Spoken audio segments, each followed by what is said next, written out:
ये कहानी चंद्रपुर नाम के एक छोटे से गांव की है, जहां रमेश नाम का एक किसान रहता था।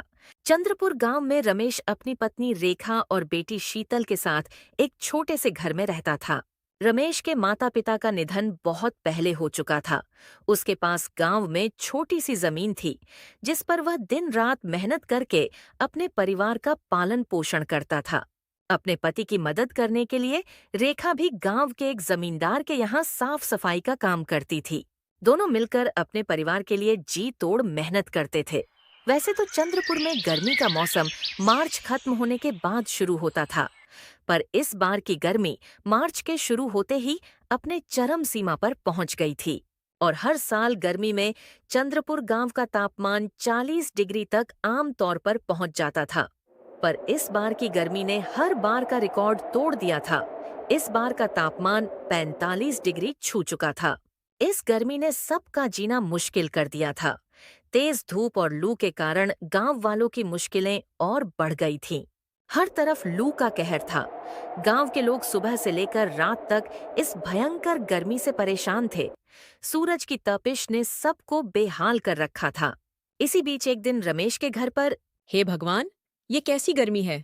देख रहे हो रमेश, इस साल कितनी अधिक गर्मी है। और गर्मी के साथ साथ लूह वाली हवाएं भी चल रही हैं। इतनी तेज धूप में काम करना भी मुश्किल हो गया है। घर से बाहर निकलते ही ऐसा लगता है जैसे जल रहे हों। इतनी गर्मी में तो बाहर कदम रखना भी मुश्किल हो रहा है। न जाने इस साल की गर्मी कैसे कटेगी। सही कह रही हो रेखा। इस बार की गर्मी ने तो बुरी तरह से तोड़ दिया है।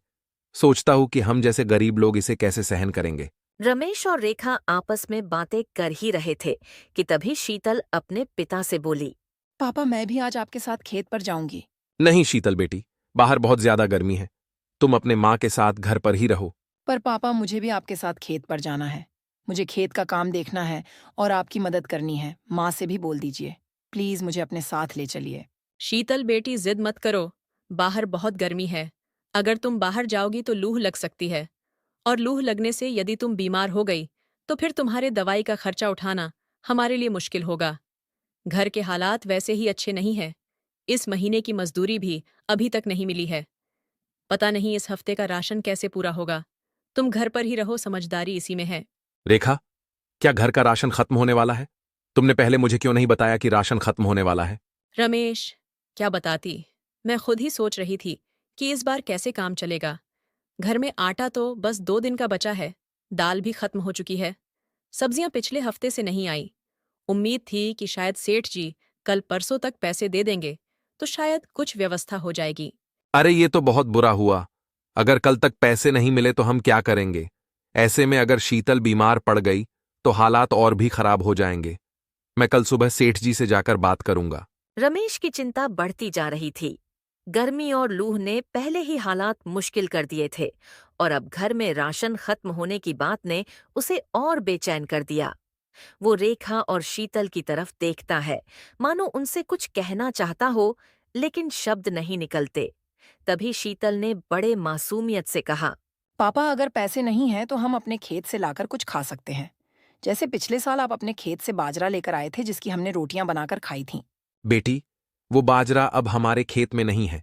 उसे बेचकर ही तो पिछले साल का कर्ज चुकाया था।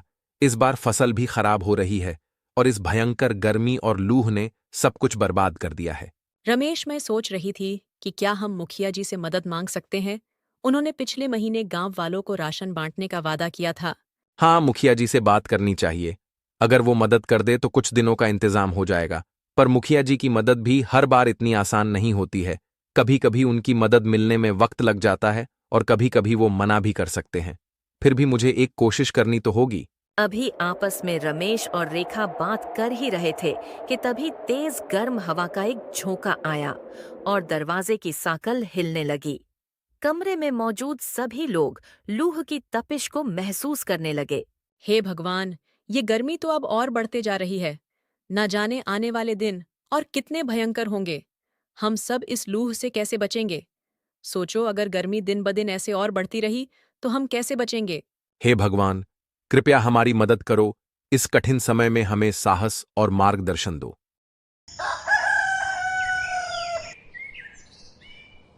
अगली सुबह रमेश ने तय किया कि चाहे जो हो वो मुखिया जी से मदद मांगने जाएगा, क्योंकि अब बढ़ते गर्मी और भूख ने उसे चिंतित कर दिया था।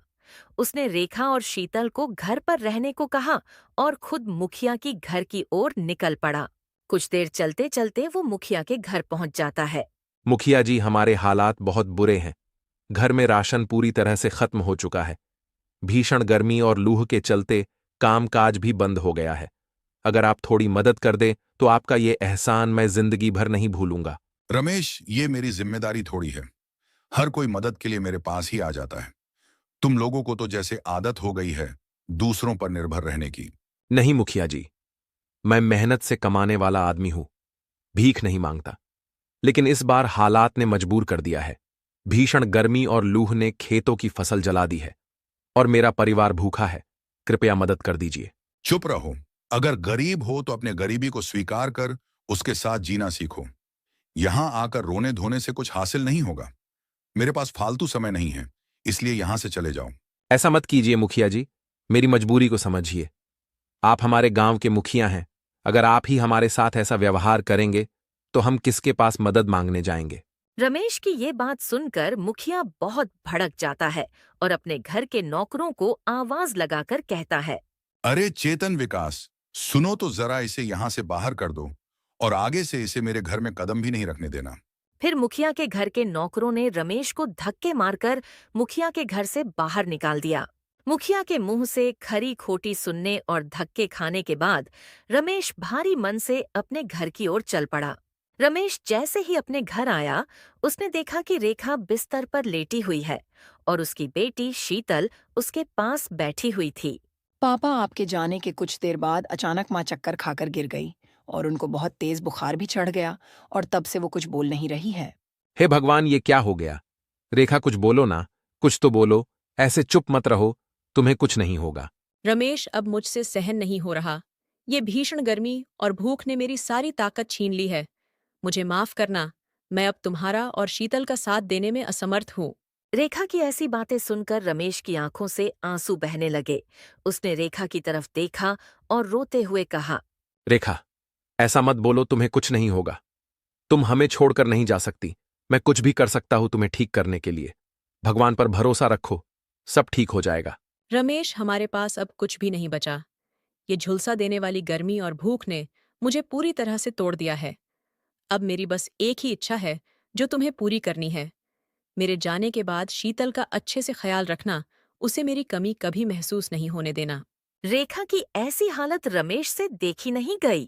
वो बहुत घबरा गया था, इसलिए वो फौरन अपने घर के बाहर आ गया और बाहर आकर वो अपने पड़ोसियों को आवाज लगाने लगा। लेकिन ऐसी भीषण गर्मी और चिलचिलाती धूप के चलते कोई भी उसकी सहायता के लिए नहीं आया। रमेश, अब मेरी चिंता मत करो। जितना कर सको शीतल के लिए करो। शीतल को कभी मेरी कमी महसूस मत होने देना और उसे कभी भूखा मत सोने देना। इतना कहकर रेखा की सांसें थम गई। वो इस दुनिया को हमेशा के लिए छोड़कर चली गई। रेखा, ऐसा मत कहो। तुम मुझे छोड़कर नहीं जा सकती। हमारे पास तुम्हारे अलावा कुछ नहीं है। तुम्हारे बिना तो ये घर भी सूना हो जाएगा। तुमने हमेशा मेरा साथ दिया, अब तुम मुझे अकेले छोड़कर नहीं जा सकती हो। ये कहकर रमेश फूट फूट कर रोने लगा। उसके आंखों से आंसू रुकने का नाम नहीं ले रहे थे। वो महसूस कर रहा था कि उसकी पूरी दुनिया खत्म हो चुकी है। माँ, तुम उठो ना, देखो मैं कितना रो रही हूँ। प्लीज माँ उठो ना। पापा माँ हमें छोड़कर क्यों चली गई? क्या हमने कोई गलती की है? नहीं बेटी, हमने कोई गलती नहीं की है। ये सब तो नियति का फैसला है। शायद हमने पहले कोई गलती की होगी, जिसके बदले अब हमें इसका फल भुगतना पड़ रहा है।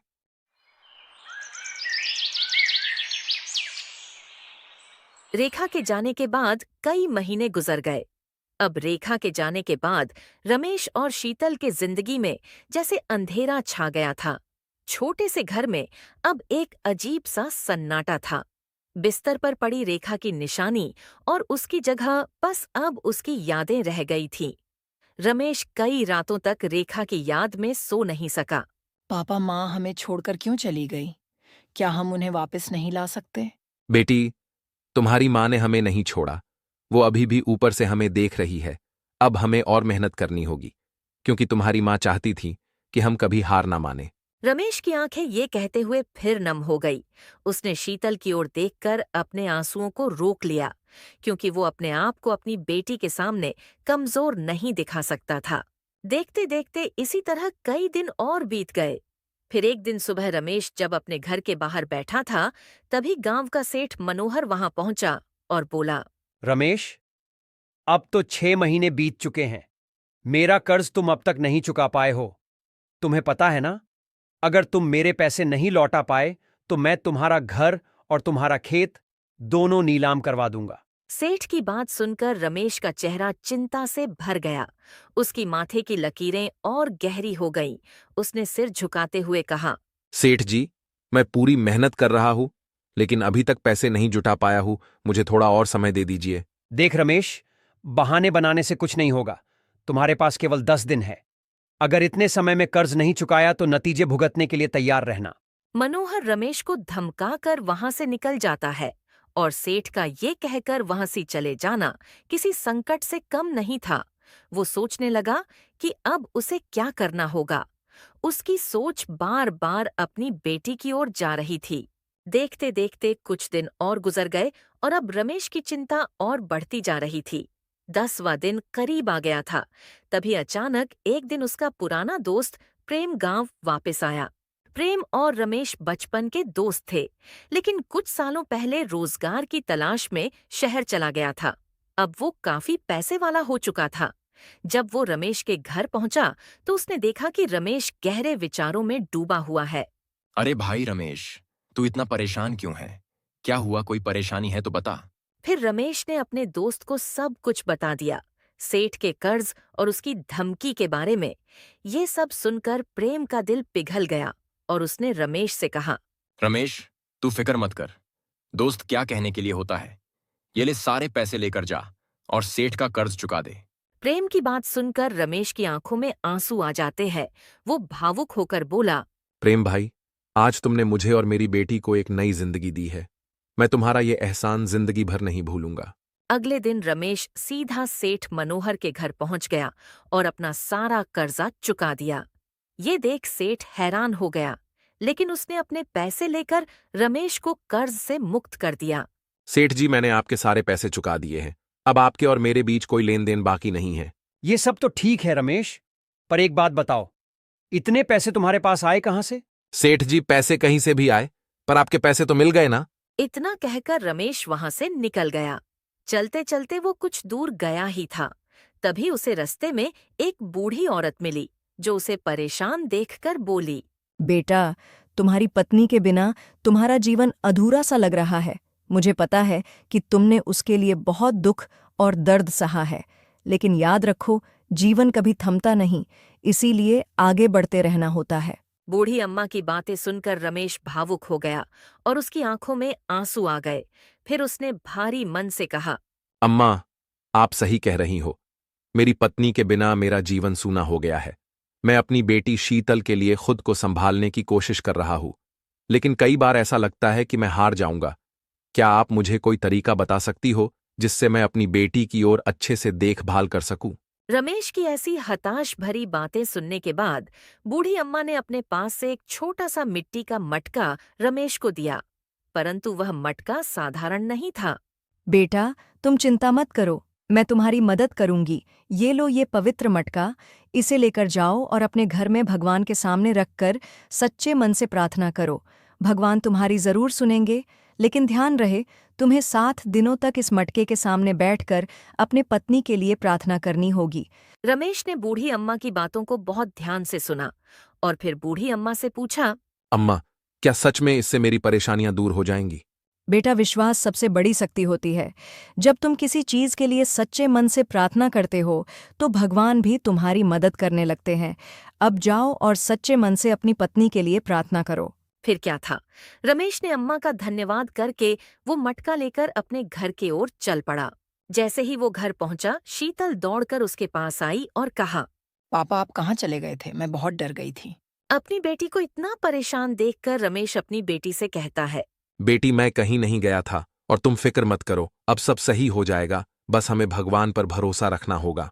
रमेश ने बूढ़ी अम्मा से मिले मटके को अपने घर के मंदिर के पास रखा और गहरी सी सांस ली। उसके भीतर एक अजीब सी बेचैनी थी। रमेश ने पहले दिन मटके के सामने बैठकर पूरे मन से प्रार्थना की। हे भगवान, मेरी पत्नी चली गई। मैं मेरी बेटी के लिए जीना चाहता हूं, लेकिन हालात मुझे हर दिन तोड़ रहे हैं। अगर ये मटका सच में कोई चमत्कार कर सकता है तो मेरी मदद करो। शीतल ने भी अपने पिता के साथ प्रार्थना की। शीतल अपने माँ को बहुत याद कर रही थी।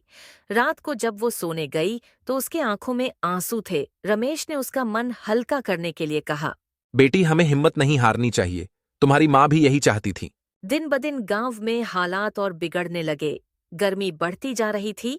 अब तो घरों के बाहर निकलना यानी अपने प्राणों को त्यागने का काम करना। रमेश को घर में वो मटका लाए अब 4 दिन बीत चुके थे, परंतु अब तक उसका कोई जादू रमेश को नहीं दिखा था। रमेश का मन विचलित हो रहा था। उसे अब समझ में नहीं आ रहा था कि भगवान उसकी परीक्षा ले रहे हैं या फिर ये मटका सिर्फ एक छलावा था। लेकिन फिर भी उसने प्रार्थना जारी रखी। अचानक चौथी रात एक अजीब घटना घटी। रात के समय जब शीतल और रमेश सो रहे थे, तभी अचानक तेज हवा चलने लगी। तेज हवा के कारण रमेश की नींद खुल गई। उसने देखा कि मटका हल्का सा चमक रहा था। ये देखकर उसके रोंगटे खड़े हो गए। ये चमत्कार देखकर वो मन ही मन सोचने लगा, ये क्या हो रहा है? ये मटका इतना चमक क्यों रहा है? रमेश ये सोच ही रहा था, तभी उसको अपनी पत्नी रेखा की आवाज आई। रमेश, हिम्मत मत हारो। ये मटका तुम्हारी परीक्षा ले रहा है। जो भी तुम्हें मिलेगा वो केवल तुम्हारे मेहनत और परिश्रम के बलबूते पर ही मिलेगा। अचानक से अपने पत्नी की आवाज सुनकर रमेश और चौंक जाता है। वो खड़ा होकर इधर उधर देखने लगा, लेकिन उसके अगल बगल में उसकी बेटी शीतल के अलावा कोई नहीं था।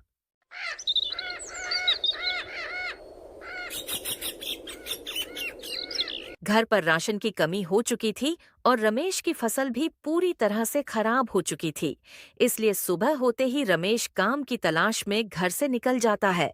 सुबह जब रमेश काम की तलाश में गांव के बाजार में गया, तब उसको पता चला कि चंद्रपुर गांव के पास ही एक नई फैक्ट्री खुल रही है और वहां मजदूरों की जरूरत है।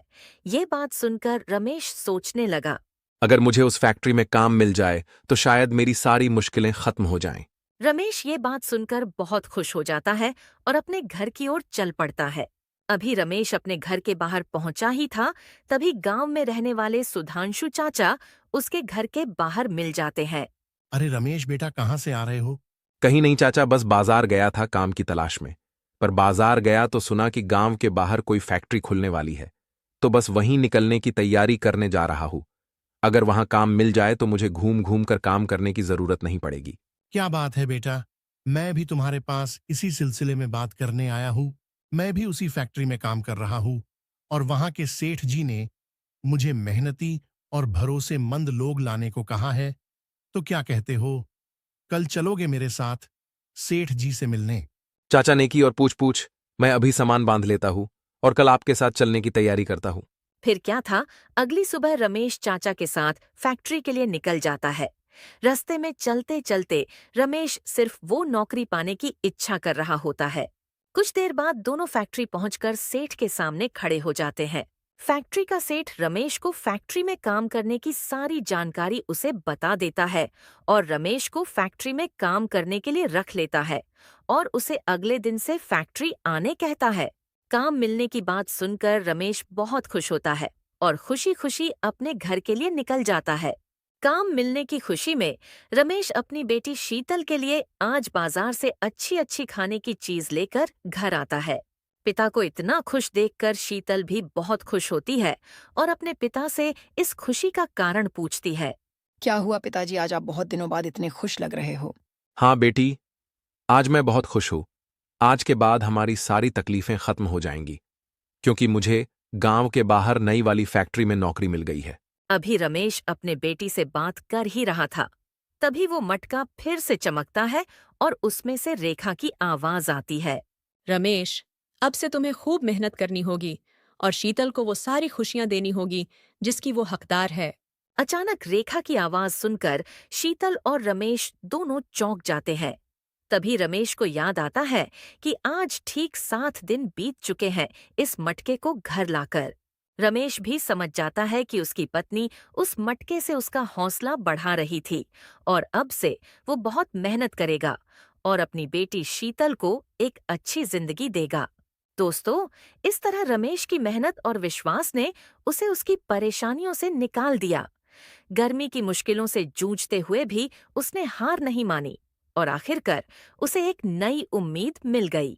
तो दोस्तों, कहानी आपको कैसी लगी हमें कमेंट में जरूर बताएं। अगर आपको हमारी मेहनत पसंद आई हो तो हमारे चैनल को सब्सक्राइब करना न भूलें और बेल आइकन दबाएं ताकि नई कहानियों की नोटिफिकेशन सबसे पहले आपको मिले। धन्यवाद।